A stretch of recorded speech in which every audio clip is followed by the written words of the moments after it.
Shalom. First and foremost, I want to start off by giving all praises to Yahweh Bashem Yahweh Shai Bashem Rachak Wadash. Double honors to the apostles, bishops, and elders of Great Millstone who rule well. And also honor and salutation to those of you who are of the hopeful elect and are out there teaching the word in sincerity and in truth. So I wanted to continue with this topic. Edomite culture is to pillage. And if you watched the last show, I got the idea from this Edomite saying that white people are Native Americans and they're native to this land. And when I initially saw the video, my thought was, Esau is not a native to any land. And that's where the thought and idea spawned from. And so I wanted to continue on that and talking about that. The first show, we talked a little bit about Haman. We went into Micah, the second chapter, just to show you some characteristics about who the wicked are. What else did we go into? A couple of different things. If you up to it, you can watch the last show I did. But in this one, I wanted to again continue on and talk about another example of Edomites taking on a culture that doesn't belong to them. So let's go to. Let me see, where are we? Let's go here and go to Matthew really quick. Let's see what's in there.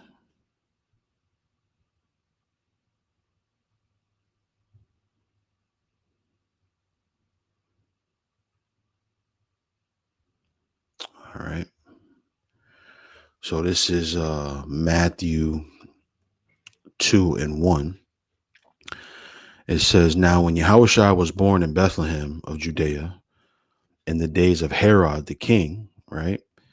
Behold, there came wise men from the east to Jerusalem." Now, Herod is an interesting character, right?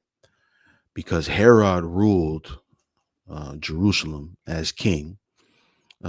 And at this time, especially in the southern kingdom, he had been, well, in the northern kingdom was a little bit different. The northern kingdom had all kinds of kings that rose up into power and that weren't of the kingly line.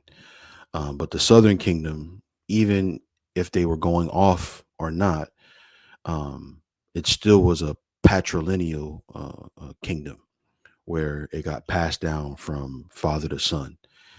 And so we know that starts with King David, of course, right? And when you go into 2 Samuel, it talks about how there would be a child that was put on that throne, and that throne would last forever. And so because of the relationship that the Heavenly Father had with King David, he promised him that his throne would last forever. And so that went from father to son to son to son to son, so forth and so on, right?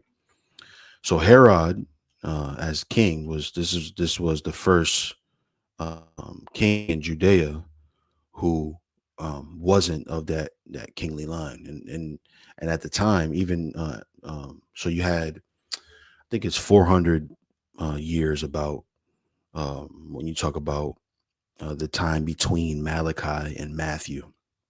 Um, Even during the Macedonian rule, or the Hasmonean dynasty, even during that time, um, the kingly line, or the monarchy, had been dissolved.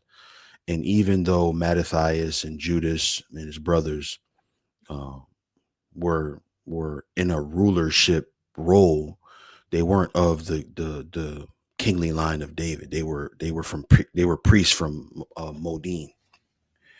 And so Herod, being king, this was the kind of the restoration of a monarchy, but he wasn't king um, from the line of King David, right? So who was he from? So let's go in here and see if it says anything about Herod in here. See if it says anything. The name of a royal family that flourished among the Jews in the time of Hamashiach and the apostles. Herod the Great was the son of Antipater, which is important, right? Which we'll get into in just a little while. Of Idumea, right? So he was an Edomite. Okay, Herod was an Edomite, and he was ruling in Jerusalem as king, right? It said appointed king of Judea, BC 40, by the Roman Senate, right, which is another important key, at the suggestion of Anthony. This is Mark Antony, by the way, and with the consent of Octavian. So this Octavian is who we know in the scriptures.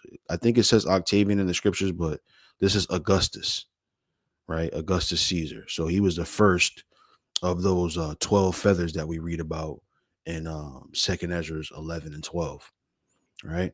Not 11 in the 12th verse, but the 11th chapter in the 12th chapter, right? It talks about those 12 feathers. Augustus was the first of them, right? It says this: he at length overcame the great opposition which the country made to him and took possession of the kingdom, 37 BC. Um, it says, and after the battle of Actium, he was confirmed by Octavian, whose favor he ever enjoyed. He was brave and skilled in war, learned and sagacious. What's this mean? Bear with me for a second. I don't know this word. So, oops. Oh, there it goes. Sagacious.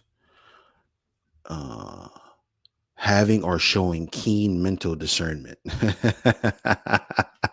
so, this was obviously this whatever this history came from. This is obviously written by an Edomite. I was in favor of Herod because his actions that are documented in the scriptures speak otherwise, right? So it says, but also extremely suspicious and cruel. That's more like it. It says, hence he destroyed the entire royal family of Hasmoneans, put to death many of the Jews. So this they're confusing this. It shouldn't say he, because the one who oh, I'm sorry, Herod did. Yes, I'm sorry. I'm getting my Herods confused. Salakia. So this is true. It says, hence he destroyed the entire royal family of Hasmoneans, put to death many of the Jews that opposed his government. Now, why did they oppose his government? They opposed his government because he was an Edomite, and they knew he was an Edomite, right? Now, I believe his father Antipater married a Israelitish woman, and so you can think of Herod like what we would call in the South a red bone, right? So he was a mulatto or mixed, where his father was an Edomite, but his mother was an Israelite, right? But as we know, um, your nationality is determined by who your father is, right? And so this is why they were opposed to his government, right? It says this, and proceeded to kill even his dearly beloved wife, Miriam, of the Hasmonean line, and his two sons he had born. He had borne him. By these acts of bloodshed, and especially by his love and imitation of Roman customs and institutions, and by the burdensome taxes imposed upon his subjects, he so alienated the Jews that he was unable to regain their favor by his splendid restoration of the temple and other acts of munificence. He died in the 70th year of his age, the 37th year of his reign, the fourth before the Dionysian era. In his closing years, John the Baptist and Hamashiach were born. Matthew narrates that he commanded all the male children under 2 years old in Bethlehem to be slain. And this is what we're getting ready to read about, right? So that was all good information. I didn't think it would get into it. Usually, when you go into the blue letter like that, it'll just tell you what the name means. But that's quite a bit of information, which is right in line with what I'm going to talk about.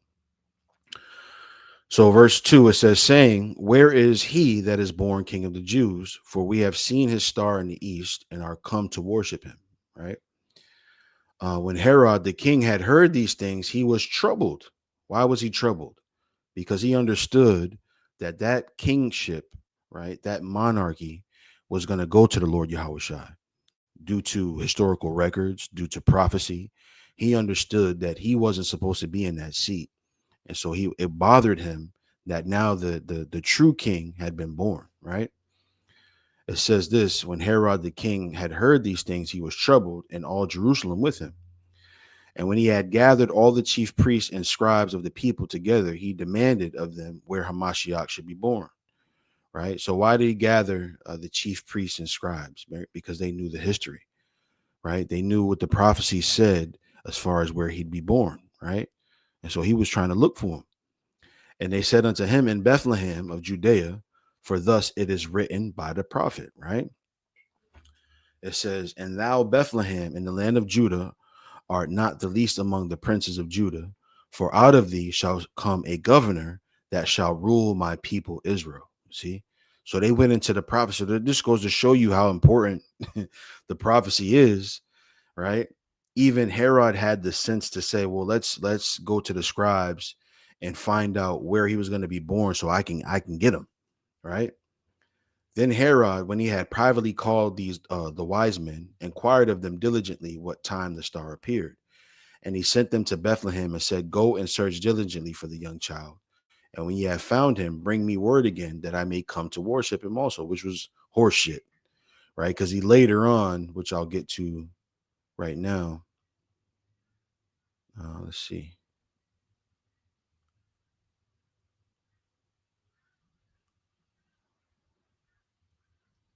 Boom.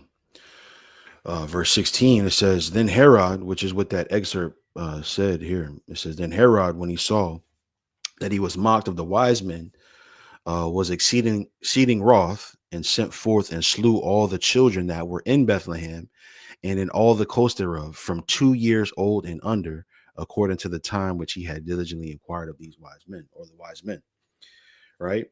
And so why did he do that? He did that because he knew that this culture, this monarchy, this kingdom that he was appropriating didn't belong to him. Right.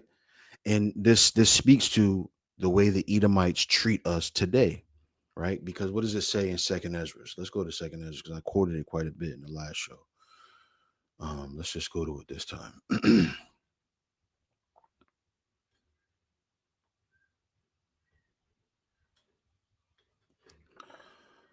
This is Second Ezra 6:54. It says this: after these, Adam also, whom thou madest Lord of all thy creatures, of him come we all, and the people also whom thou hast chosen. All this have I spoken before thee, O Lord, because thou madest the world for our sakes. See? So the world was made for our sakes. It is rightfully ours. The Heavenly Father made the earth for us to rule and govern over. And so Esau treats us the way that they do because they know that their rulership is one that doesn't belong to them. Matter of fact, let's go here since I'm thinking about it. Let's go here, which is Revelation 12:12. It says, therefore rejoice, ye heavens, and ye that dwell in them. Woe to the inhabitants of the earth and of the sea, for the devil is come down unto you having great wrath, because he knoweth that he hath but a short time. Right? So this is why he treats us the way he treats us, right? Because he knows that this world doesn't belong to him. Right? Go to another one. What is that? I think it's I haven't read this in a long time. It is, yep. Lamentations 4:21, it says, rejoice and be glad, O daughter of Edom, that dwellest in the land of Uz. The cup also shall pass through unto thee. Thou shalt be drunken and shalt make thyself naked. The punishment of thine iniquity is accomplished, O daughter of Zion. He will no more carry thee away into captivity. He will visit thine iniquity, O daughter of Edom. He will discover thy sins. You see?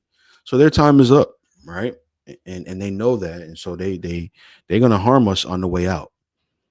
Because they've got this mentality, well, if I can't have it, then nobody can, right?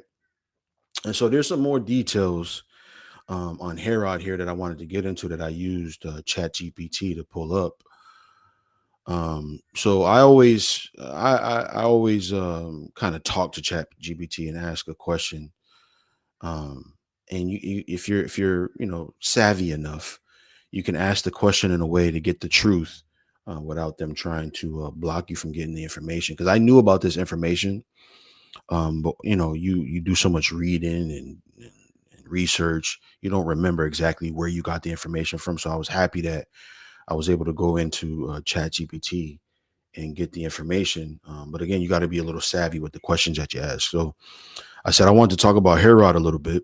He seems to come out of nowhere in history, and it seems quite strange that an Edomite would be king of Judea. Did his father Antipater have anything to do with his rise to power in Jerusalem? So ChatGPT's response is absolutely.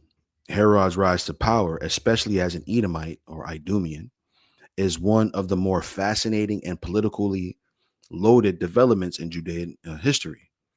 You're right to notice that it's strange for an Edomite to become king of Judea, and yes, his father Antipater played a huge role in making that happen. Let's break it down. He said, "Let's break it down." Chat GPT. Sometimes, boy, I mean, that AI is fascinating, man. I must say. So it says our background, Idumeans, Edomites. It says by the time of Herod, the Edomites, renamed Idumeans by the Greeks, had already been absorbed into the Jewish nation to some degree. Around the second century BCE, John Hyrcanus I, a Hasmonean ruler, conquered Idumea and forcibly converted the Edomites to Judaism. Right.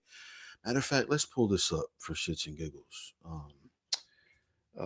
Let's see,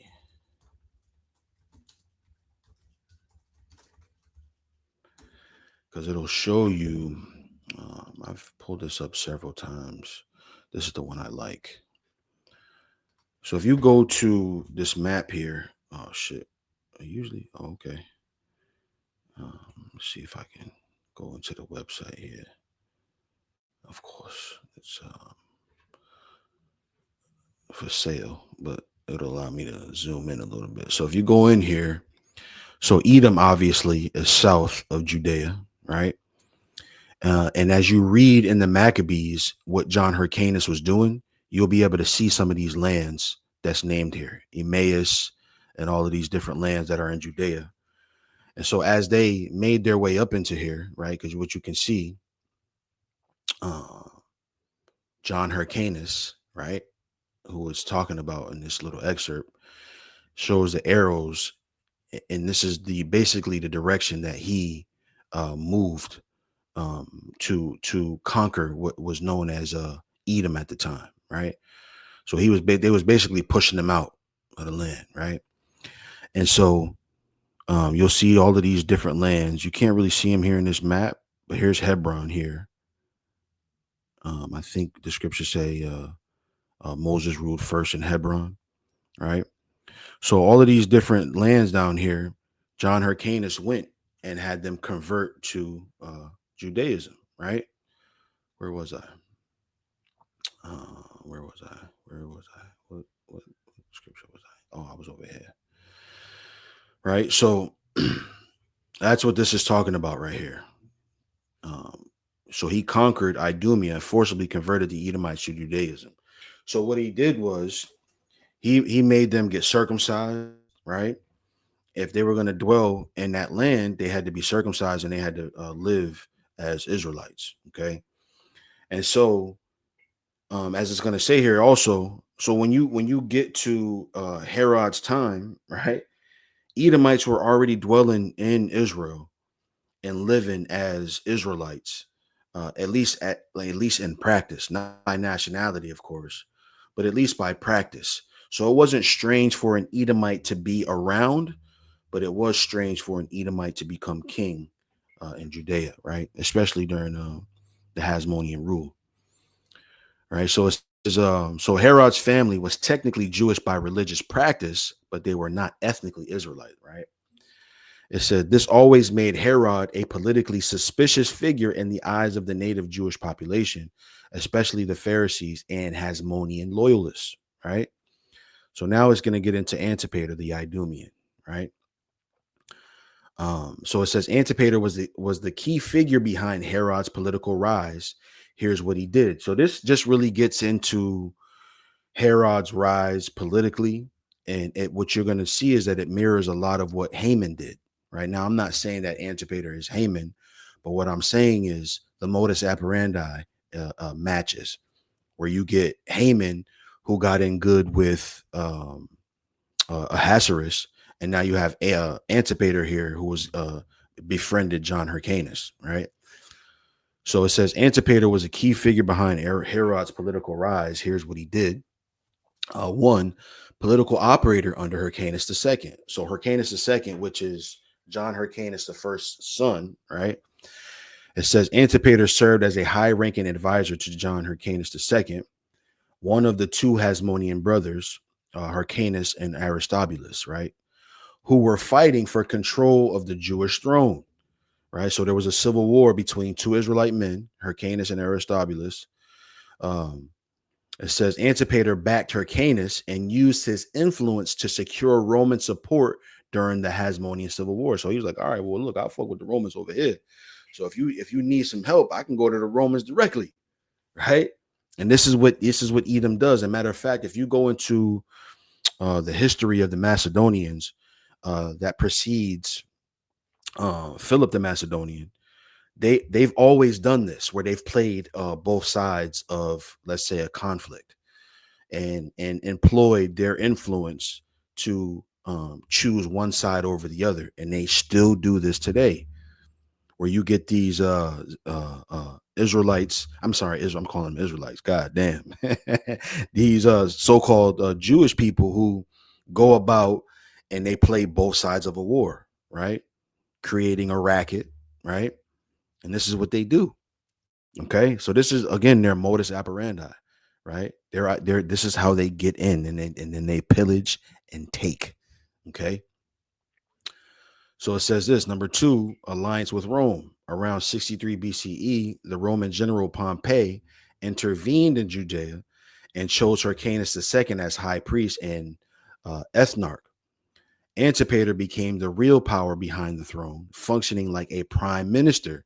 He cultivated close ties with Roman leaders, including Julius Caesar.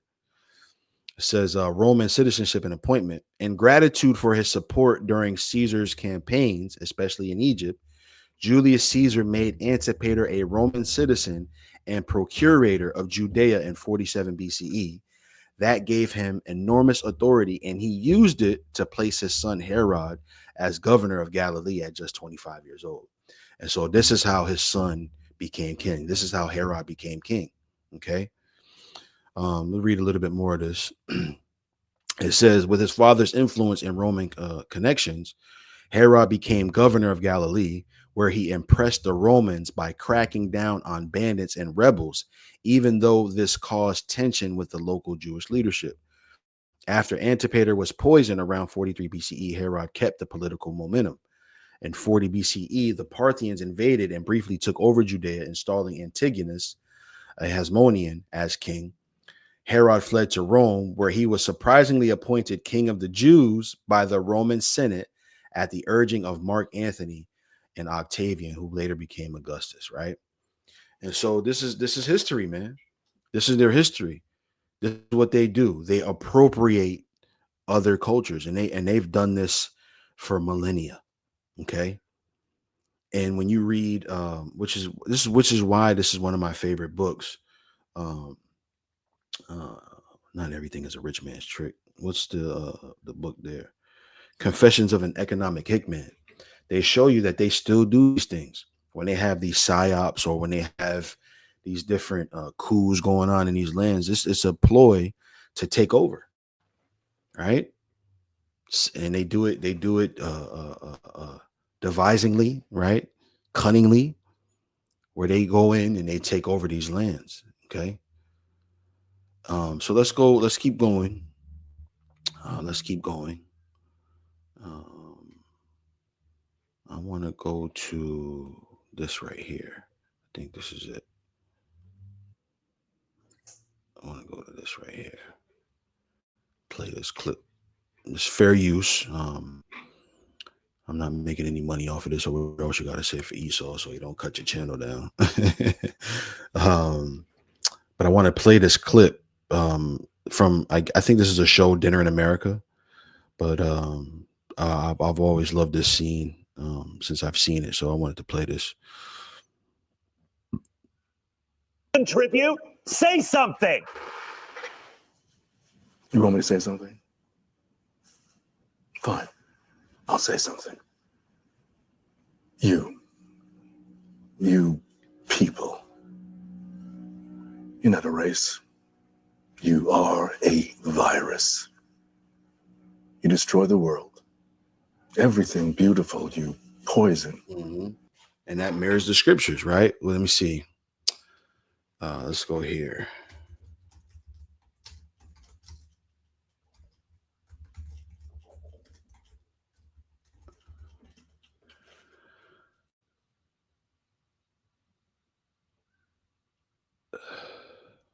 Here it is.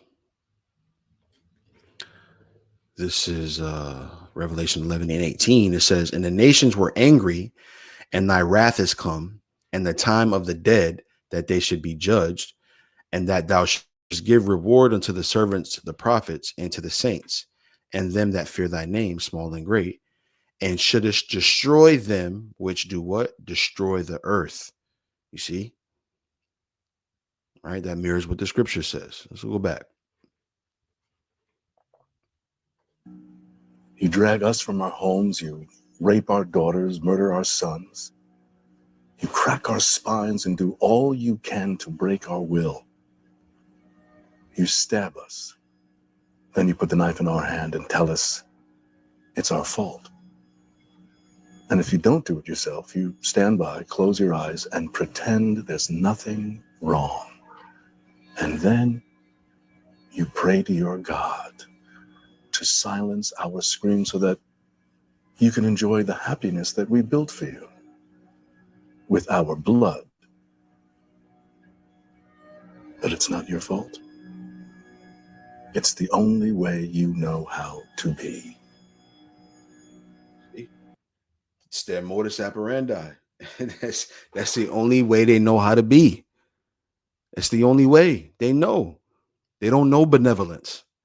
They don't know righteousness, fairness, equity. They don't know it. Right? Matter of fact, let's go here. Let's go here.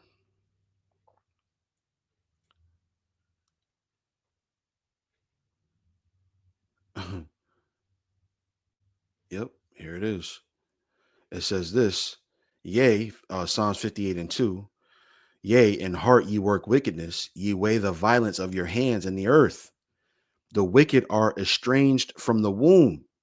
so, so since you was born, you was out here wreaking havoc. They go astray as soon as they be born, speaking lies. Their poison is like the poison of a serpent. They are like the deaf adder that stoppeth her ear, which will not hearken to the voice of charmers, charming never so wisely. Right. So this is their characteristics. Okay. So let's keep going.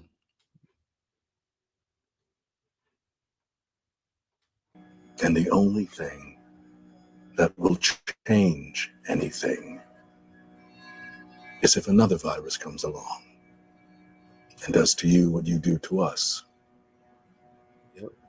And I hope that happens. And it will happen. It will happen. This is what Isaiah 63 is about, right? Where the Lord comes back when you go to what is that? Let me see something real quick because I'm thinking of it, but I don't know exactly where it is. Let's go. Let's do this. I think it's this one. It might be. Might be. Let's see.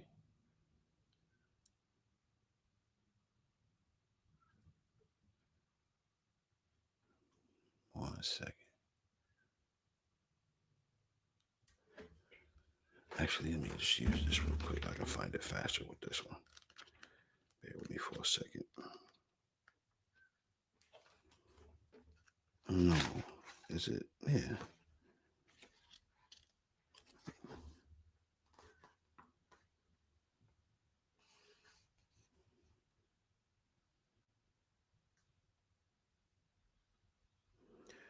It's not. It's, oh, I'm in the wrong thing.